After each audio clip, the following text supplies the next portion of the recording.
रोप आल्यानंतर हार्डनिंगसाठी आपल्याला कमीत कमी 6-7 दिवस जास्तीत जास्त 8 दिवस ठेवणं गरजेचं आहे. आपल्याकडे या ठिकाणी 4-5 पानावरती रोप आलं होतं, त्याच्यानंतर 2 पाने आपल्या ठिकाणी आलेले.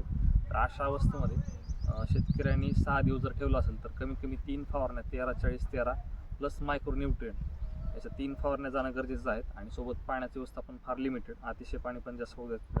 2 मार्च आज आपण केळीची लागवड करतोय. सध्याचं टेम्परेचर जातं जवळ 28 ते 32 डिग्री सेल्सिअस ओपनमधलं, आणि जवळजवळ ह्युमिडिटी आहे जवळजवळ 30 ते 40%. अशा वातावरणात आपण लागवड करतो केळीची. अशा वातावरणात केळीची लागवड करताना रोप तुमचं प्रॉपर हार्डनिंग झालेलं असावं. त्याच्यावरती एक 7-8 दिवसानंतर लाल पानं येतात, असं प्रॉपर हार्डनिंग झालेलं रोप असावं. आणि जर शेतात लागवड करणार असाल तर ज्यांच्या किंवा ग्रीन मॅन्युरिंग किंवा मग कीड असेल, हा तुमच्या रोपाच्या बाजूला लागवड होणं गरजेचं आहे.